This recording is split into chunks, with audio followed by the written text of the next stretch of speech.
c'est patates, on se retrouve pour un nouvel anti-haul. Un nouvel anti-haul, si vous ne connaissez pas, c'est un type de vidéo qui a été popularisé, je vais y arriver, par Kimberly Clark. Tous les gens que je vais citer seront en description et dans le petit i. Donc, un anti-haul par rapport à un haul où on va montrer ce qu'on a acheté, et ben là, on va dire ce qu'on ne va pas acheter. Je m'inspire aussi de Samantha Marsh qui a fait les Will I Buy It. Et je fais ça parce que, coucou, je suis étudiante, j'adore le milieu du maquillage et de la beauté, mais j'ai pas du tout de budget, du coup j'essaye de vraiment me concentrer sur utiliser ce que j'ai. Par exemple, ce look, je l'ai fait avec ce que j'ai, en parlant de Shadow and Bones, la nouvelle série Netflix. La vidéo devrait sortir la prochaine après celle-ci, si je fais bien mon travail, et si vous regardez la vidéo plus tard, elle sera en description, pareil si je fais bien mon travail. Mais du coup, comme j'ai pas beaucoup de budget, aussi je me concentre plus sur le fait de regarder les choses de loin, en parler, sans être obligé de tout acheter. C'est ce qu'on va faire aujourd'hui et on va commencer. Alors, comme d'habitude, on va commencer par les choses qui m'énervent et puis on va finir par les choses que je trouve trop bien. On a tout le monde qui a décidé de sortir des bronzers et des palettes pour le visage qui ne fonctionnent pour personne. On va commencer par Dior qui a sorti ce nouveau bronzer en 8 couleurs. 8 couleurs pour un bronzer, c'est énorme. Regardez-moi ces swatchs. Le bronzer 8 est à peine plus foncé que la couleur du modèle la plus foncée. Et elle n'a pas la peau si foncée que ça. Genre moi je dois être le modèle numéro 3 et c'est pas normal en fait. C'est pas du tout normal que genre ça ait si peu foncé. Alors oui, il y a des teintes très claires, ça je peux saluer, mais non, genre vous me direz que c'est des poudres, je serais déjà plus ok, mais là non quoi. Exactement dans la même veine, mais encore pire, on a Charlotte Tilbury qui a sorti ces deux palettes pour le visage et les yeux. Alors au-delà du concept, du fait que les pannes sont toutes petites par rapport à utiliser des pinceaux, c'est toute une autre histoire, mais quelle est l'utilité de faire des swatchs sur une peau foncée où le bronzer est plus clair que la peau du modèle? Juste assumez et faites juste des swatchs sur une peau claire. Et on a aussi Anastasia, j'avais vu déjà Anastasia, où est-ce que vous êtes? Qu'est-ce que vous faites? Pourquoi vous sortez des... Allez, on va dire que les palettes pour le visage c'est raisonnablement à la mode, au vu du fait qu'il y a d'autres gens, la semaine passée on a parlé de Benefit, mais moi je m'étais dit, on va voir le gradient, ça va, mais la palette la plus foncée, est-ce que vous avez vu les swatchs sur le modèle? C'est plus clair que... Le bronzer est plus clair que sa peau, c'est le blush qui a la bonne couleur. Et en plus, j'ai été voir dans les commentaires de Trendmood et il y a plein de gens qui étaient en mode « Mais on en a marre d'avoir des palettes avec des blushs qui sont juste genre extrêmement foncés et deep. » Et c'est pas ça qu'on a besoin. Ce qu'on veut, c'est... Enfin, pour des personnes avec la peau plus foncée, c'est des blushs ultra bright, genre avec extrêmement des couleurs très pétantes. Comme ça, c'est ce qui va ressortir et j'étais en mode, je peux comprendre des blushs avec pas de blanc, comme ça il n'y a pas de hache net, ça fait pas gris quoi sur le visage. Mais ce bronzer est plus clair que sa peau, qu'est-ce que c'est que ces swatchs? En continuant dans les swatchs de qu'est-ce que vous faites, il y a Jacqueline Hill qui sort toute une collection de poudres et de machins pour le visage et des trucs dans le genre. Oui, alors elle sort des quads avec 4 poudres de couleurs différentes pour, je pense, pour corriger avec de la couleur les différentes parties du visage. J'imagine, c'est à peu près ce que j'ai compris. Mais est-ce qu'on parle des swatchs sur la peau la plus foncée où genre il y a une teinte qui a l'air juste grise et alors oui qu'on me dise que c'est plus clair parce que ça doit genre brighten, genre pour enluminer entre guillemets, rajouter de la lumière. Mais c'est juste trop clair en fait, les deux du bas, il y en a une qui est grise et l'autre qui est absurdement claire. Genre, juste si vous sortez des shade range corrects. Et en plus, est-ce qu'on en parle du fait que ces swatchs sont photoshopés? Moi j'aimerais bien avoir des vrais swatchs, de temps en temps, ça ferait plaisir.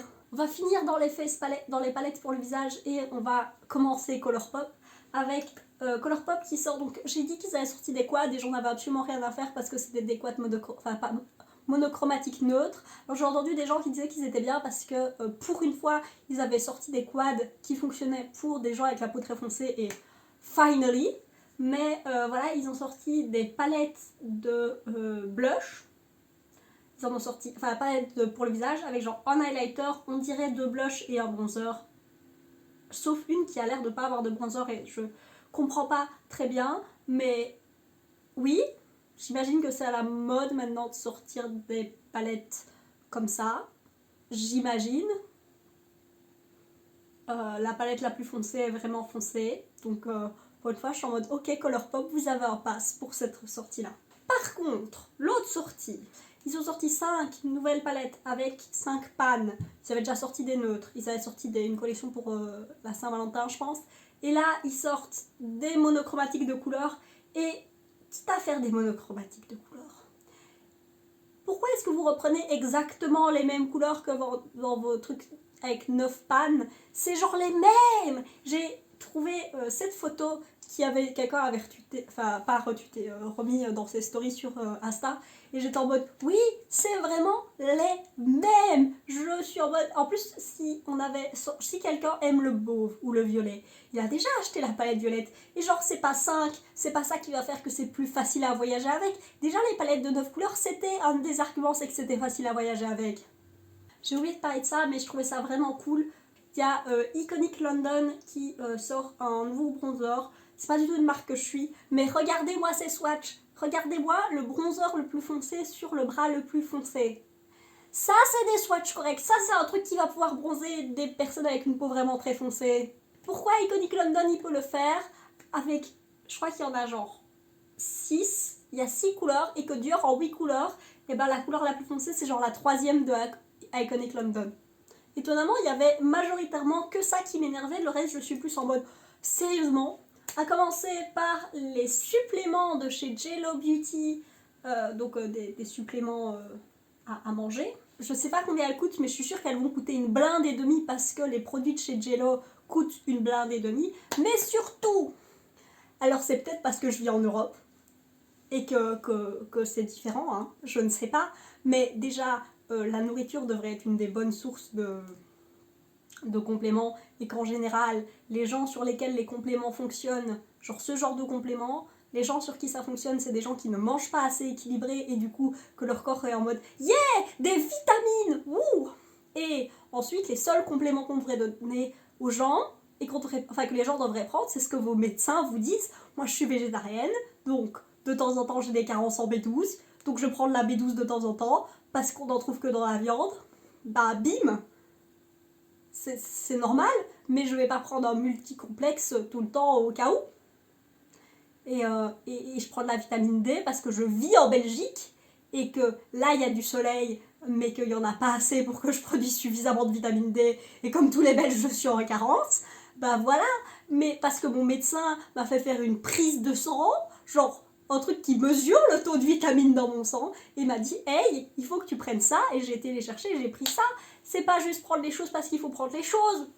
Alors il y a Morphe qui ressort encore la palette 35O, donc là ça voulait dire 35 parce qu'il y a 35 pannes, c'est tellement haut pour orange, et c'est toujours la même et il y a toujours 1000 couleurs que c'est les mêmes. Pourquoi c'est genre la 4e version je pense de la 35O qui existe au moins, et c'est toutes les mêmes. Je sais que c'est une palette qui se vend très bien, mais arrêtez, juste, c'est bon, on a compris, c'est une palette qui se vend, pas besoin de la refaire en boucle, et surtout, sortez des palettes plus petites, genre là, il y a combien, les 2 dernières lignes, genre, combien on peut en sortir? Je crois qu'on peut sortir 4 couleurs, et on a tout ce qu'il faut de l'harmonie, genre.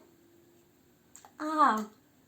Et ils sortent aussi une autre palette qui est la 45D, et juste, j'ai l'impression déjà d'avoir déjà vu cette palette chez Morphe, et ensuite, juste 35 couleurs, c'est trop. Là, on peut mettre genre une couleur claire, un lilas, un mauve foncé, un vert foncé, un brun.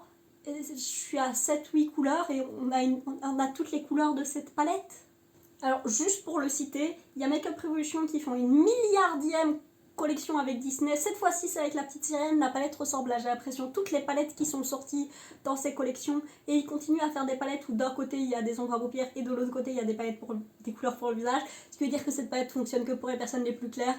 Et que si des gens avec la peau plus foncée veulent les ombres à paupières, ils peuvent pas utiliser les palettes pour le visage. Et je trouve ce concept absolument ridicule. grande question. Est-ce que la poudre que Urban Decay est en train de sortir dans la catégorie All Nighter, c'est le Velvetizer parce que les gens l'utilisaient comme une poudre?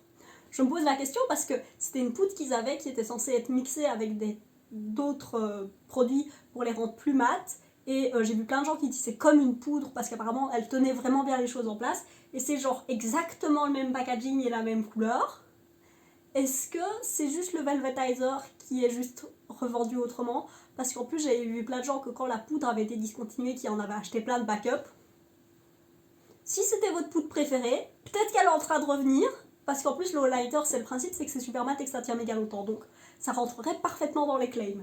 Alors maintenant je vais parler de 2-3 trucs dont j'ai pas un avis extrêmement tranché dessus. Mais du coup je veux ouvrir la conversation parce que je suis un peu perdue. Enfin j'ai pas encore un avis totalement posé là-dessus. La première chose, c'est cette palette de, je pense, LH Cosmetics, donc la marque de Linda Hallberg, qui est foncièrement une palette arc-en-ciel mat qui arrive 4 ans après la tendance. Mais ce qu'elle a dit, c'est que elle l'avait fait, malgré le fait qu'elle savait qu'elle était 4 ans après la tendance, parce que c'était la première palette vegan mat arc-en-ciel sur le marché. Est-ce que c'est vrai? J'ai l'impression qu'il y a plein de marques indépendantes qui font des palettes mat arc-en-ciel sur le marché. Je pense à peut-être, je sais pas si Glamlight est vegan, mais ça m'étonnerait pas. Vraiment, je suis assez étonnée. Est-ce qu'elle le fait dans le sens que parce qu'elle est vendée chez un revendeur type Sephora dans les pays nordiques, est-ce qu'elle le fait parce que c'est une marque normale qui le fait, mais vu d'un point de vue extérieur, c'est une marque indépendante, donc quoi qu'il arrive, c'est une marque indépendante? Je sais pas, je suis un peu perturbée de cette sortie. Je me dis, est-ce que ça valait la peine de mettre des années à essayer de faire une bonne formule vegan si c'est pour quand même arriver 4000 ans après la tendance et que tous les gens qui voulaient une palette en arc-en-ciel en ont une et que du coup plus personne n'en achète. Ensuite, on a Ofra qui a l'highlighter pour c'est la semaine ou le mois de la Terre, je ne sais pas. En tout cas, on est dans un moment où on essaye de parler écologie plus que d'habitude. Il y a Shell Beasley, je mettrai en description, qui a fait une super vidéo sur les marques qui lui ont proposé de travailler avec elle parce qu'elle parle beaucoup d'être responsable dans ses achats, etc. Et du point de vue écologique de tout ça, et de respect de l'humanité, enfin responsable, tout ça. Et de marques avec lesquelles elle n'a pas voulu travailler, même s'ils avaient fait un truc pour cette journée de la Terre. Et pourquoi? Donc je mettrai la vidéo en description parce que c'était super intéressant. Mais du coup, là, Ofra sort un highlighter où ils disent que pour chaque highlighter vendu, ils vont planter un arbre. Alors oui, de fait, au final, ils auront planté plein d'arbres. Je suis tout à fait d'accord. Mais c'est quand même une campagne sur laquelle ils vont faire du profit, foncièrement. Donc, déjà, si vous voulez juste acheter le truc parce que ça plante un arbre, donnez juste à une organisation qui plante des arbres ou plantez un arbre dans votre jardin, parce que c'est foncièrement. Et si vous voulez l'highlighter, achetez-le et c'est cool qu'ils plantent un arbre d'autant plus.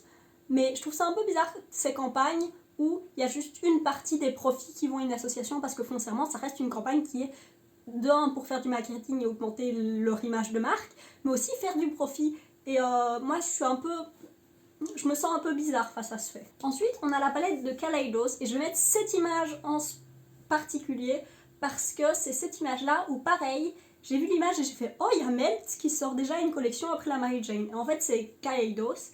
Et alors oui, j'ai vu le packaging, en fait, ce qu'on voit, le packaging est avec des aimants, et du coup il slide, et on peut le soulever entièrement, genre c'est une palette en 2 parties quoi. Donc c'est pas comme Melt, mais la forme des pannes, même si elles sont un peu plus chubby que les palettes de chez Melt, la manière dont juste en bas, dans certaines couleurs, les mattes, il y a un embossing, et tout le truc avec des plantes vertes, même les couleurs, une bonne partie de la palette me fait penser à la 420, oui je pense que c'est ça, de chez Melt. Donc j'étais et Kaleidos n'a pas besoin que les gens pensent que c'est Melt pour faire attention, pour vendre. Je pense que c'est une marque qui fonctionne. Et du coup je comprends pas trop, soit ils s'en sont pas du tout rendus compte et c'était vraiment passé à côté, mais il y a beaucoup de similitudes, soit ils l'ont fait exprès. Et je sais pas si c'est le meilleur business move au monde. Après, ils ont réussi à le faire de manière juste assez pour que ça fasse très très fort penser à Melt, mais que ce soit pas assez proche pour qu'on dise oh ils ont copié Melt. Mais moi je trouve ça vraiment bizarre. Alors on va parler de 2 sorties de palettes d'ombre à paupières indépendantes. La première, c'est celle de Lois Cosmetics, c'est cette palette que je trouve magnifique. Alors quoi qu'il arrive, comme d'habitude, les États-Unis, payer les taxes, c'est beaucoup trop cher. Du coup, je n'achète pas les palettes des États-Unis. Mais elle est vraiment très très jolie. Par contre, je sais que la sortie de la palette, en gros, ce qui se passe, c'est qu'ils avaient dit qu'ils la sortaient à une certaine heure et ils l'ont sortie un quart d'heure avant et en un quart d'heure, ils ont vendu tout ce qu'ils avaient. Je sais que c'était pas fait exprès, mais je suis en mode, je comprends que les gens se sentent pas bien face à ça. Et j'ai vu des gens qui disaient, j'aurais peut-être essayé de la voir, j'ai essayé de la voir à l'heure bonne et j'ai vu qu'elle était déjà sold out. Et si c'était arrivé et qu'ils avaient sorti à l'heure, j'aurais peut-être essayé de la voir j'aurais essayé de la voir au premier restock. Mais là, j'ai vu des gens qui disaient que suite à ce fait, ils n'ont pas envie de même juste essayer de la voir au premier restock. Ce qui est tout à fait compréhensible. Et du coup, ça m'a fait penser à cette palette, qui est la palette Serenity. J'ai envie de dire Serendipity à chaque fois, je ne sais pas pourquoi. Avec Annette's Makeup Corner, j'adore sa chaîne, je la mettrai en description. Avec Menagerie Cosmetics. Surtout, je trouve que les métalliques ont l'air vraiment quasiment mat. Genre, ils ont l'air opaques, mais pas si métalliques et pas si intéressants par rapport à ce qu'on fait pour le moment comme métallique. Par exemple, je sais pas si ça va se voir ce que j'ai à l'intérieur de mes yeux, c'est un métallique de chez Little et il a plein de petites particules et tout ça. Et là, j'ai vraiment l'impression que c'est un peu une vieille manière de faire des métalliques. Après, je les juge depuis un swatch, donc c'est pas une vraie manière de juger une palette. Mais surtout, je voulais parler de cette palette parce que ils ont prévu d'en sortir 400 à la première sortie. En sachant que je pense qu'ils n'ont pas fait un pré-order parce qu'ils voulaient éviter un problème type choix au début de bin où la palette est sortie genre autour de Halloween et ils sont toujours en train d'envoyer les pré-orders. Et du coup, là ils en ont produit 400 et ils sont en mode voilà, on en a produit 400, on en vendra 400. Ça va être une boucherie. Et ils ont dit on peut ils ont fait en sorte qu'on puisse en acheter qu'une et c'est déjà bien parce que ça va éviter les revendeurs. Mais ça va vraiment être une boucherie cette sortie. Ils disent d'en produire 3000 au final. Annette, je pense qu'elle a genre 40 000 abonnés sur YouTube, de mémoire. Et genre, Bibine, elle en a 15 ou 20.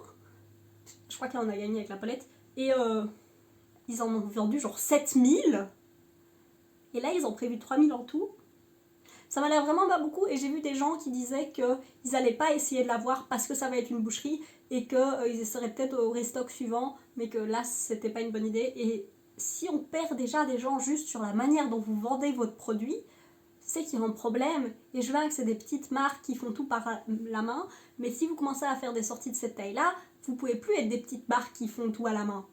La dernière chose sur laquelle je veux râler, c'est juste... Alors, je parle rarement de palettes d'ombre à paupières, de toutes petites marques indépendantes, parce que c'est vraiment... Genre, j'en ai pas grand-chose à faire.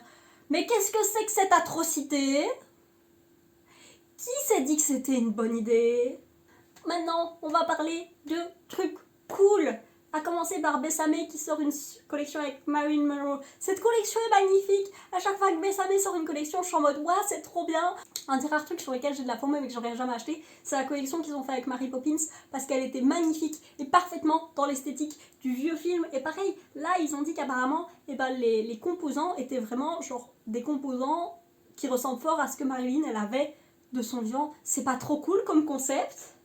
Genre, et les couleurs sont vraiment, lui ressemblent, et je sais que... Enfin voilà, Besame pour faire du maquillage qui a l'air d'avoir 50 ans, et qui est luxe, c'est trop bien. Dans les autres trucs que je trouve cool, pareil, que j'achèterai jamais, il y a Pat McGrath qui sort des blushs dans sa collection rose, et clairement, si tu as une collection Divine Rose, et bah tu sors des blushs là-dedans, et en plus elle a fait l'embossing est super joli, la range de couleurs. Alors, ils sont tous roses, il y a beaucoup de blushs très clairs, mais ils sont assez jolis. Voilà, juste pour l'embossing, je voulais en parler. On a Fenty qui sort une crème pour le corps, et foncièrement, j'en ai pas grand chose à faire, mais je trouvais ça intéressant que ce soit refillable. Genre, en gros, on peut acheter une recharge. Donc on a le pot, et puis quand on l'achète, on a déjà une recharge, et puis après on peut remettre des recharges à chaque fois dedans. Et pour un truc qu'on réutilise en boucle, je trouve que tout le truc de Fenty Skin d'avoir des recharges pour plein de leurs produits, et ben je trouve ça vachement cool. Ah, j'ai oublié de parler de ça dans les trucs que je râle. J'en ai juste marre de voir Naturium sur Trend Mood. parce que c'est la marque de... j'essaierai de trouver un article qui résume ce qui s'est passé et je pense que j'ai oublié d'en parler dans les marques que je boycotte de mémoire. Mais en gros, c'est la marque d'une youtubeuse qui s'appelle Mix Makeup Susanira et elle a fait semblant... Donc, elle a fait semblant sur des groupes Facebook que c'était une marque qu'elle avait découvert, donc un groupe Facebook de fans de sa chaîne, que c'est une marque qu'elle avait découvert et qu'elle mettait en avant. Et puis elle a fait semblant sur sa chaîne que pareil, c'était une marque qu'elle avait découverte et qu'elle parlait, mais en fait c'était sa marque à elle. Et je trouve ça absolument scandaleux et j'en ai juste marre de voir Naturium mis en avant parce que c'est une marque dont j'ai juste pas du tout envie de soutenir parce que c'est une des pires manières de mettre ça en avant, de mettre sa marque en avant que de dire hey j'ai trouvé cette marque qui est cool et en fait c'est ma marque. C'est pas du tout transparent et pas du tout correct. Bon bah apparemment les seules choses que je trouve vraiment jolies c'est la collection baroque de chez Musée Beauty, c'est Musée Beauty, je ne sais plus. Cette collection est super jolie, elle est super... genre, je comprends qu'ils la sortent maintenant fin du printemps. C'est une collection avec, genre, c'est vraiment les couleurs baroques, les couleurs fonctionnent parfaitement avec le thème. Voilà, c'est tout. Par contre, pourquoi est-ce que, genre, votre première palette a été super mince, pourquoi vous avez besoin de la faire un peu plus fatou cette fois-ci? On a eu un sneak peek de à quoi va ressembler la palette de Sydney Grace et Temptalia et c'est déjà magnifique. Voilà, je vais pas l'acheter parce que ça vient du Sydney Grace. Est-ce que ça vient du Canada ou des États-Unis? Je sais plus, mais en tout cas, ça vient de au-delà de l'Atlantique. Donc non, mais regardez-moi ces swatchs. Pour finir, j'ai envie d'acheter des liners en cake. Il y a Suva et Glisten Cosmetics qui ont fait avec des split pans et je suis en mode oh ils ont l'air trop bien, mais ça coûte cher et du coup j'avais parlé il y a quelques mois d'une palette de chez Suva qui avait genre en noir, en blanc, en rouge, en jaune et en bleu et c'est clairement ce que je vais acheter, mais pour le moment j'ai déjà acheté assez de maquillage pour les quelques mois à venir, donc non, mais à chaque fois que je les vois, je suis en mode ouais, ça a l'air trop bien. À chaque fois que je vois des gens faire des trucs avec, c'est trop bien. Voilà, c'est tous les trucs dont je voulais parler aujourd'hui.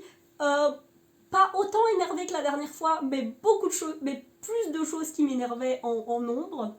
J'espère que ça vous aura plu, que ça vous aura au moins fait rire, que vous passerez une belle journée. Des bisous, ciao.